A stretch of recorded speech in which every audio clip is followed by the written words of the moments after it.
여러분 안녕하십니까? 실천의 매거진 굿데이 첫 소식입니다. 네, 신학은 학문을 넘어 교회를 변화시키고 나아가 사회 가치를 정하고 변화시키는 데에도 큰 영향을 끼칩니다. 네, 말씀으로 돌아가 예수 그리스도의 생명을 품는 신학을 정립하기 위한 노력들이 이어지고 있습니다. 김효정 기자입니다.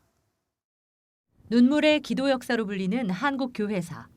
전쟁과 가난 속에서 고통을 이기게 해준 것은 산과 골방, 기도원에서 드리던 간절한 기도였고 하나님은 그 응답으로서 영적 부흥과 경제적 풍성함을 허락해 주셨습니다. 그러나 물질적 풍요 속에 기도의 힘은 약화됐고 특히 신학교와 신학자들이 영적 지도자로서의 사명을 감당하지 못하고 있다는 비판이 끊이지 않고 있습니다.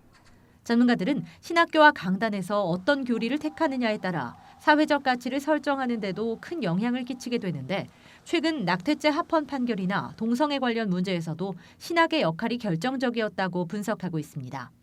이러한 문제 해결을 위해 가장 적극적으로 나서고 있는 것은 대한예수교장로회 백석교단. 윤리적이고 학문적인 설교를 버리고 성령을 철저히 의지하는 무릎의 신학을 이룩해야만 기도에 헌신된 목회자들을 길러낼 수 있다는 생각으로 개혁주의 생명신학의 실천을 강조해오고 있습니다.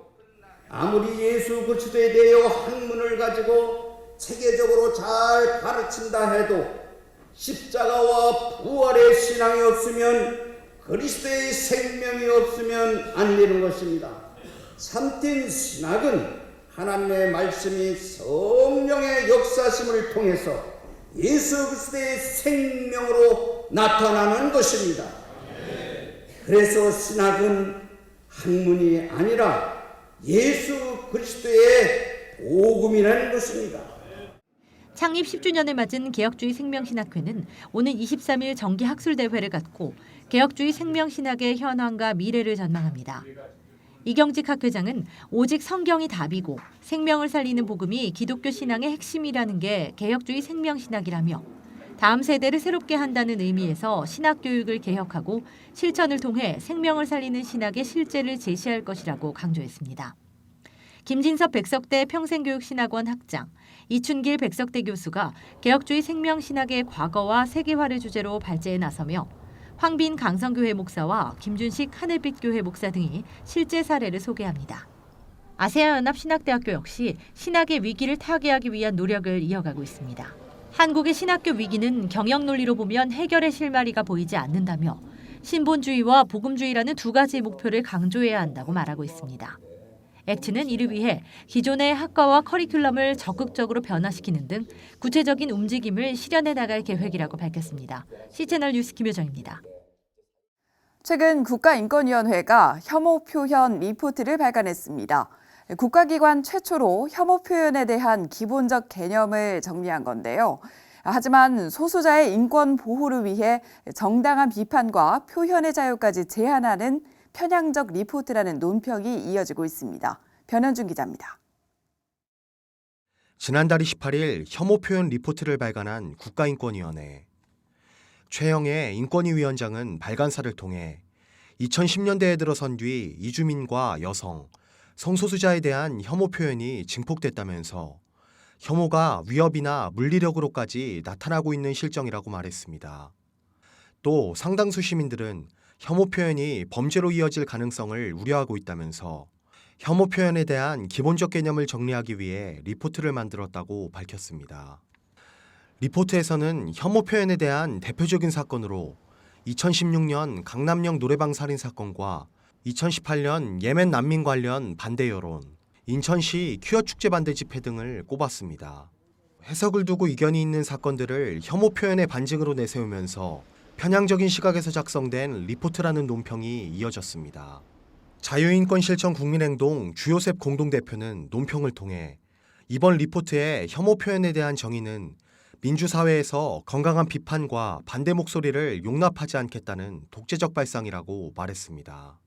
이어 난민이나 동성애자 등 사회적 소수자들을 아무 이유 없이 차별해서는 안 되지만 정당한 비판이라 반대에 무조건 혐오 프레임을 씌운다면 표현의 자유를 심각하게 침해하는 것이라고 덧붙였습니다. 소수자 특권층을 만들고 다수는 무시해도 된다는 이런 시각에서 쓰여졌기 때문에 우리는 문제 제기를 하는 것입니다. 누구든지 모든 사람은 인권이 존중받아야 됩니다. 그 가장 핵심은 뭐냐면 소수자는 무조건 보호하고 다수자는 인권을 무시해도 상관이 없다는 거예요. 이게 역차별의 논리가 가장 강하고요. 일반 국민들이 잠재적인 혐오자고 잠재적인 범죄자다. 이런 식으로 전제를 해놓고 시작을 해요. 혐오 차별로 포장된 동성애 독재 대응 비상대책위원회는 이번 보고서는 차별금지법을 만들기 위한 사전 작업에 불과하다고 말했습니다. 비대위는 동성애는 선천적인 것이 아닌 성적 자기결정권에 의한 선택의 문제라면서 에이즈 확산 등 심각한 문제를 야기하고 있는 동성애 비판까지 혐오 표현으로 규정해서는 안 된다고 강조했습니다. 비대위는 이어 정당한 비판조차 혐오 표현으로 몰고 가려는 주장은 사실을 왜곡하고 편향된 시각으로 혐오에 접근하고 있음을 보여주고 있다고 밝혔습니다. 모든 국민의 인권 신장을 위해 만들어진 국가인권위원회. 소수자의 목소리에만 귀를 기울이는 것이 아닌 다수 국민의 의견도 수렴된 진정한 인권보호 정책을 요구하는 목소리가 이어지고 있습니다. C채널 뉴스 변현준입니다.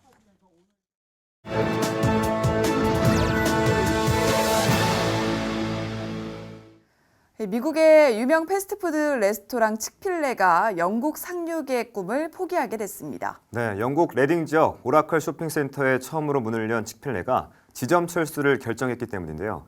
자세한 소식 영국의 김성훈 선교사 연결해서 들어보겠습니다. 네, 선교사님, 앞서 말씀드린 대로 칙필레가 지점 철수를 결정했다고요?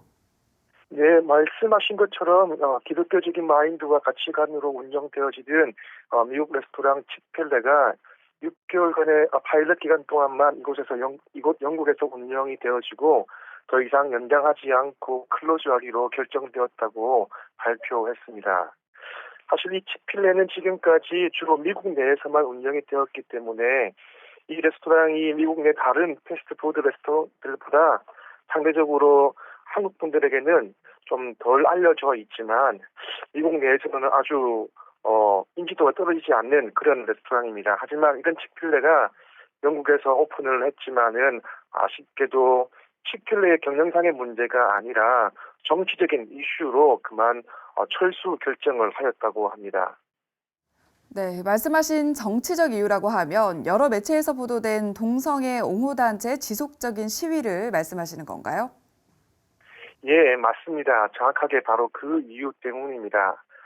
사실 미국에서도 이 많은 동성애 옹호 단체들에 의해서 칙필레가 많은 어려움을 겪고 있지만 이곳 영국에서도 동일하게 이와 비슷한 어려움을 겪고 있었습니다. 특별히 동성애자들을 옹호하는 단체와 LGBT를 지지하는 단체들에 의해서 칙필레가 입점해 있는 쇼핑몰 앞에서 지속적으로 시위를 하였습니다. 이 시위에 많은 부담을 느낀 쇼핑몰 측에서 이 칙필레의 계약 연장을 거부하게 되어지므로 이것이 철수하게 되어졌던 것입니다. 이런 동성애자들의 요구는 한결같습니다. 기독교적 마인드를 가지고 운영되어지는 이 칙필레가 자신들을 반대하는 시민단체들을 지원하고 후원하는 것이 곧 자신들을 차별하는 것이고 자신들을 거부하는 것으로 생각하고 있기 때문에 이런 캠페인을 벌이고 있습니다. 네, 참 안타까운데요. 이런 선례가 남았다는 건 사실 긍정적으로 볼 수 없을 것 같습니다. 요즘처럼 기독교 학교나 기독교 기업들이 종교적인 문제로 어려움을 겪는 상황들이 쉽게 해결되지 않을 것 같은데 어떻습니까? 예, 말씀하신 대로 이런 상황이 쉽게 개선되어지지는 않을 것 같습니다. 아니, 오히려 개선보다는 오히려 더 악화되어지고 심화되어질 것 같습니다. 마치 어떤 사람이 십자가 목걸이를 하고 걸어 다니는데 타 종교 사람들이 그 십자가 목걸이를 보면서 싫다고 암묵적으로 기독교를 전도하는 것 같다고 이렇게 이야기하게 되어지는 그 십자가를 떼라고 하는 이런 현상들이 지금 일어나고 있는데요. 사실 지금 제가 이 한국의 기독교 매체가 인터뷰를 하고 있지만 만일 영국이었다면은 저는 이런 인터뷰를 할 수 없고 또 이런 인터뷰로 인하여서 현행범 내지 범죄자가 되어지고 맙니다. 왜냐하면 이렇게 공식적으로 저의 개인적이고 신앙적인 견해를 밝혔을 때에 이 방송을 듣고 있는 성소수자들이 자신들을 무시한다 혹은 불쾌하다라고 고발하게 되어지면은 저는 영국 법에 있는 성소수자 차별금지법에 의하여서 현행범이 되어지고 맙니다. 그 사실 영국에서는 이렇게 학교나 심지어 교회에서조차도 이런 동성애 문제를 쉽게 다룰 수 없습니다. 오히려 영국 성공회 교회는 정부가 발표한 동성애 전환 치료 금지법을 굉장히 지지하고 있는 형편입니다. 이 동성애 치료 금지법이라고 하는 것은 학교나 병원이나 교회에서 이 동성애자들을 이 동성애에서 벗어날 수 있도록 치료하고 노력하는 모든 일련의 행위들을 이야기하는데 이것을 법으로 금지하고 있다고 하는 겁니다. 쉽게 이야기하면 더 이상 동성애는 치료의 대상이 아니라고 이야기하는 것과 동일합니다. 하지만 영국에 있는 교회들 중에서도 이 개혁신앙을 가진 교회들은 하나님의 말씀인 성경을 재해석하지 않고 있는 그대로 잘 가르치고 있는 교회들도 굉장히 많이 있습니다. 이런 교회들에서 강조하는 중요한 방법 중 하나는 이 가정에서의 신앙 교육입니다. 교회와 학교에서 이런 문제를 공적으로 다룰 수 없기 때문에 자녀들이 미성년자일 때 부모들이 가정에서 말씀을 가르치고 또 믿음을 전수시킴으로 인하여서 우리의 자녀들이 이런 혼탁한 세상 속에서 올바른 크리스찬으로 살아갈 수 있도록 지도하고 양육하는 것입니다. 개인적으로도 이런 방법이 가장 효과적이고 또 지금 현 세대에서 현실성이 있는 대안이며 또 가장 성경적인 방법이 바로 이 가정에서의 자녀 교육이라고 생각이 되어집니다.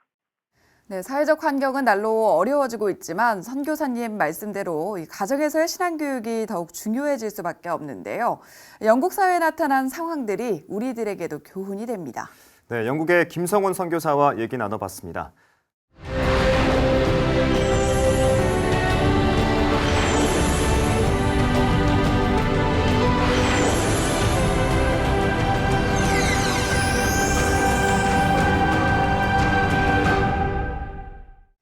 꽃과 식물로 쓰는 성경 이야기, 한국성경식물원 원장 박경선 장로와 함께하겠습니다. 장로님 어서 오세요. 네, 안녕하십니까 장로님.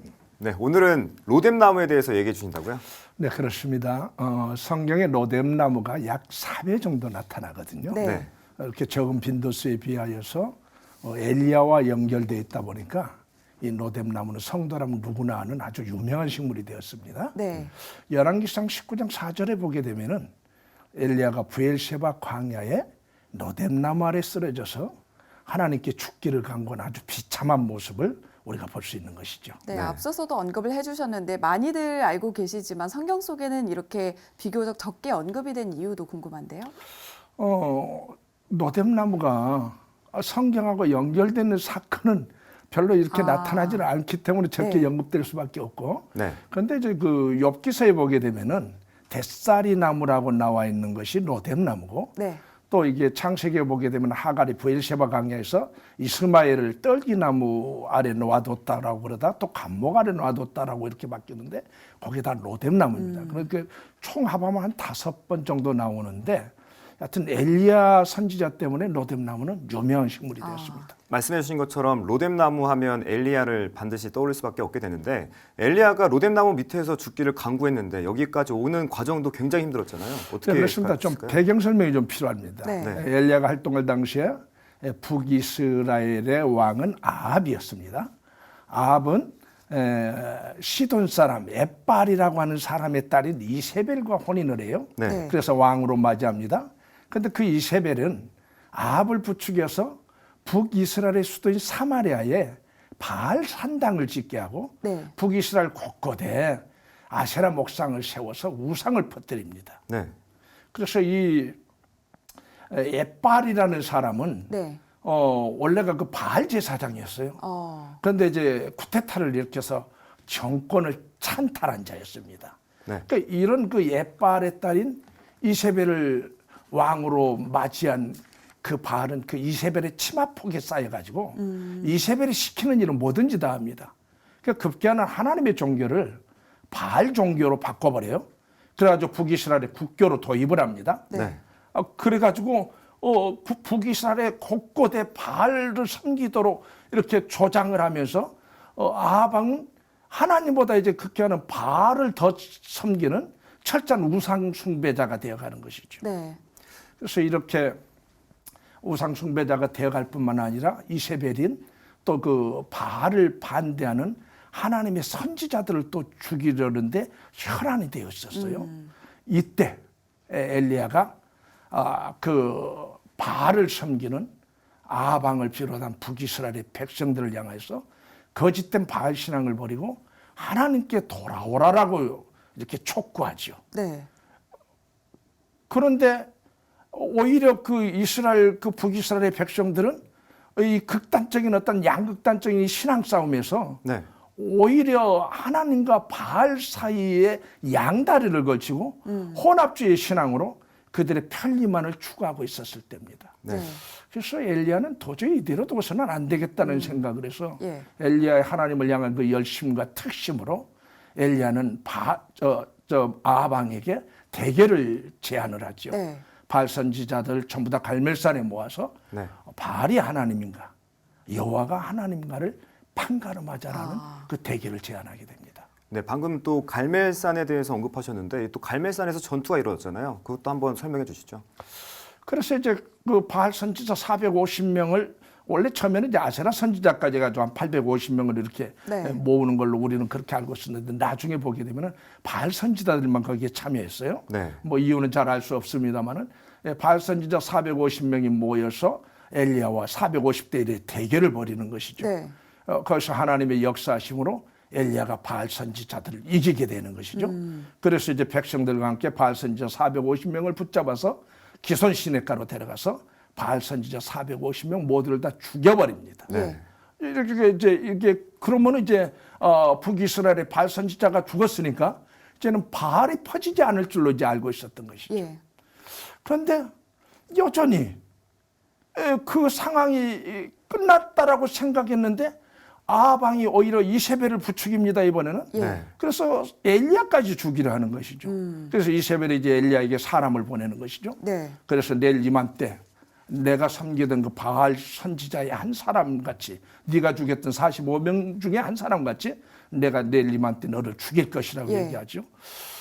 그런 그 아방과 이세벨의 변하지 않는 그 우상에 빠져서 네. 변하지 않는 그 모습을 보고 엘리야는 그냥 낙심을 하게 됩니다. 네. 그래서 이세벨의 그 협박에 두려움을 느껴서 그냥 저 부엘세바 강야까지 도망을 가게 되는 것이죠. 네, 뭐 사실 이런 모습만 봐도 누구의 하나님이 진짜 하나님인지 이 부분을 좀 알 수 있지 않나 이런 생각도 드는데요. 그래서 부엘세바까지 도망간 엘리야는 이세벨의 그 죽이겠다는 그 두려움을 느껴서 부엘세바 강야까지 도망간 엘리야는 거기다 사환을 놔두고 부엘세바 광야는 어떤 곳이냐를 좀 설명을 드려야 될 것 같아요. 네. 부엘세바 광야는 이스라엘의 그 최남단 지역에 속해 있는 지역이거든요. 영강우량이 한 200mm 정도밖에 내리질 않았습니다. 네.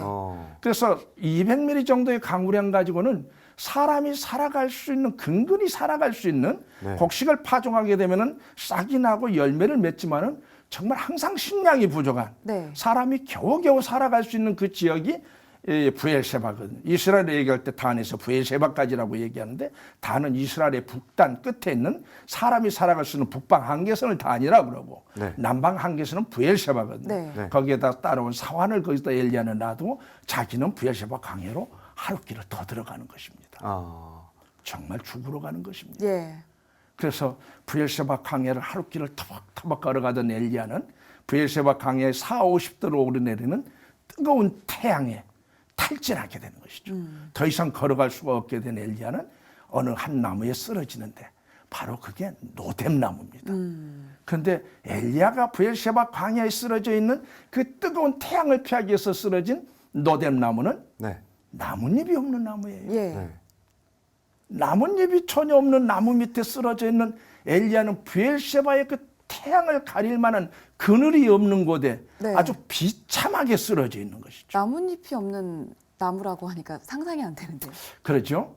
광야의 식물들은 네. 대부분 보게 되면은 물이 부족한 지역에서 사는 거거든요. 네. 그럼 물이 부족한 지역에서 살아가는 그 식물들한테 수분이 절대적으로 필요합니다. 네.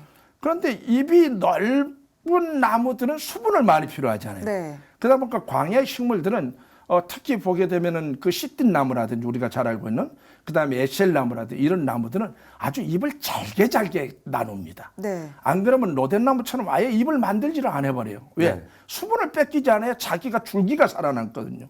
몸통이 죽어버리게 되면 아무 필요가 없잖아요. 그러니까 물을 최대한 아끼기 위해서 수분을 아끼기 위해서 나뭇잎을 만들지 않습니다. 네. 그러니까 나뭇잎이 만들어지지 않는 노뎀나무 아래서 40~50도 오르내리는 태양을 한번 쬐보십시오. 예. 그 노뎀나무는 그 광야의 브엘셰바 광야에 햇빛을 가려줄 수가 없는 나무예요. 네. 그건 아주 비참한 상태입니다. 그러니까 누가 유대인의 문화에서 그런 게 있어요. 누가 광야에 있는 노뎀나무 아래에 있단다. 네. 이 소리를 듣게 되면은 그 사람은 저주받은 인생이라는 유대인의 문화는 그렇게 생각을 예. 하고 있습니다. 그러니까 누가 그때 당시에 엘리야가 노뎀나무 아래 쓰러져 있다라는 소식을 들은 유대인이라면은 네. 혀를 끌끌 차면서 엘리야는 이제 끝났구나. 어쩌다가 그 대선지자 엘리야가 그 브엘셰바 광야의 노뎀나무 아래 쓰러져서 이제 죽어가고 있을까? 그러면서 탄식을 했을 것입니다. 그러면 로뎀나무는 좀 크기가 작은 나무라고 생각하면 될까요?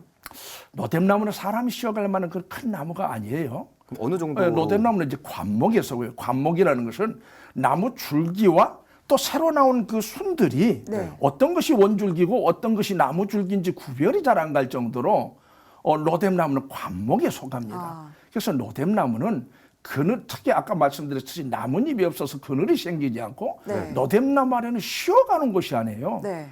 노뎀나무 아래에 누가 있다라면 벌떡 일어나서 네. 나무 그늘이 있는 다른 나무를 찾아가야지 거기에서 쉬어갈 만한 그늘이 없기 때문에 네. 노뎀나무는 그래서 유대인의 문화에서 이제 비천을 이제 상징하고 저주를 상징하는 나무가 됐던 것이죠. 네. 노뎀나무가 살아가는 그 브엘셰바 광야의 그 주변을 한번 이렇게 보게 되면은 노뎀나무가 실제적으로 이제 어디서 살아가냐 그러게 되면은 그 광야의 와디 나알이라고 하는 간헐천에서 살아가거든요. 네. 그러니까 와디 나알은 우기철에 비가 잠깐 와요. 네. 그래도 나무가 한 그루도 없는 그 광야의 그 토사가 막 밀려 내려갑니다. 예. 그래 되면 거기서 넓고 이제 좀 깊게 펴서 그 물살이 지나가는 물길을 가지고 와디 나알이라고 하는 것이죠. 그 와디 나알을 유대인의 문화에서는 시궁창이라고 그래요. 예. 예, 그 유대인의 문학적 수사로 네. 시궁창이라고도 합니다. 그 로뎀나무는 바로 그 시궁창 주변에서 살아가요. 로뎀나무의 그 노템이라는 이름의 뜻이 네. 무엇인지 아십니까? 어떤 그 노템이라는 뜻이 시궁창이라는 뜻이에요. 네. 그러니까 광야의 와디 나알 시궁창이라고 하는 그 주변에서 서식하는 노뎀나무는 시궁창에 나무 있는 것이죠. 예. 거기에 시궁창에 서식하는 시궁창의 나무 아래 쓰러져는 엘리야의 모습을 한번 생각해 보십시오. 예. 어떤 생각이 들어갑니까? 비참하지 않습니까? 예. 정말로 저주받은 인생 아니에요? 아니 대선지자 엘리야가 한때는 이스라엘에 비가 내리지 않기를 기도하니까 3년 동안 비가 내리지 않고 그다음에 또 비가 내리지 않는 땅에 비를 내리기를 기도하니까 또 비가 내렸고 갈멜산에서 450대 1로 바알 선지자들을 이겨서 정말 장쾌하게 승리한 이스라엘의 영웅, 하나님의 특별한 은혜를 입은 이스라엘의 영웅이었거든요. 네. 그 영웅이 브엘셰바 광야 노뎀나무 아래 시궁창이라고 하는 그 나할 근처에서 자라는 시궁창의 나무 아래 예. 시궁창의 인생처럼 쓰러져 있는 네, 것이죠. 참 스스로 자신의 모습을 보면서 어떤 점을 느꼈을지 궁금해지는데 다시 한번 정리하는 차원에서 이 로뎀나무를 통해서 우리가 좀 얻을 수 있는 교훈은 어떤 게 있는지도 좀 정리를 해주시죠. 방금 말씀드렸듯이 이스라엘의 그 북이스라엘의 대선지자 엘리야 아닙니까? 네. 그 엘리야가 지금 브엘셰바 광야에 뜨거운 태양을 가려주지 못하는 나뭇잎이 하나도 없는 노뎀나무 아래 비참하게 쓰러져 있는 네. 것이죠. 엘리야는 정말로 하나님을 향한 열심이 특심이었는데 그렇게 바알 신앙을 버리고 하나님께 돌아오기를 촉구했지만은 아합과 이세벨과 북이스라엘의 백성들은 여전히 바알을 섬기는 이 모습을 보면서 순간 낙심을 하게 된 것이죠. 낙심은 하나님의 은혜에서 떨어진 마음을 낙심이라고 하거든요. 예. 하나님을 믿는 그 믿음의 자리에서 떨어지는 그 마음을 낙심이라고 하거든요.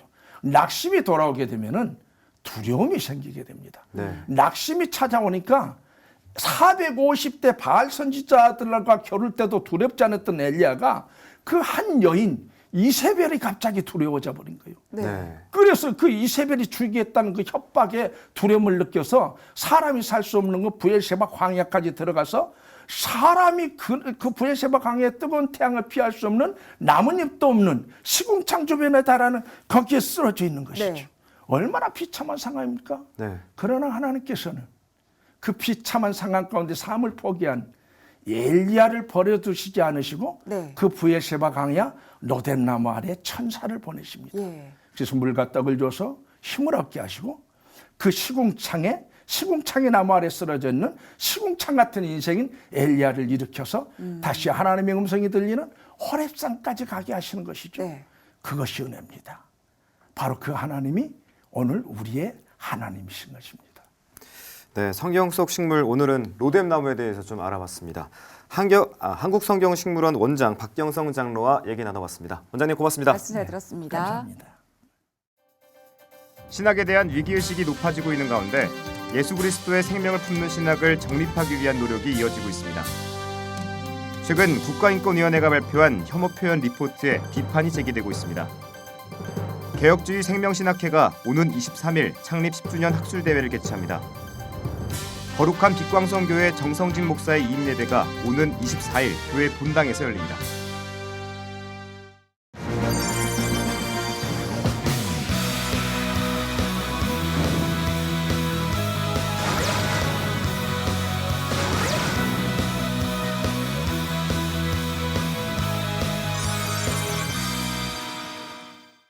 기온이 많이 내려갔습니다. 수능 시험 당일인 14일은 영하의 날씨를 보인다는 예보가 나왔습니다. 네, 시험 당일 날까지 컨디션 조절하는 게 마지막 관문일 텐데요. 하루하루 시험 시간에 맞게 규칙적인 시간 관리가 무엇보다 중요하겠습니다. 네, 시채널 매거진 굿데이 오늘 순서는 여기까지입니다. 시청해주신 여러분 고맙습니다.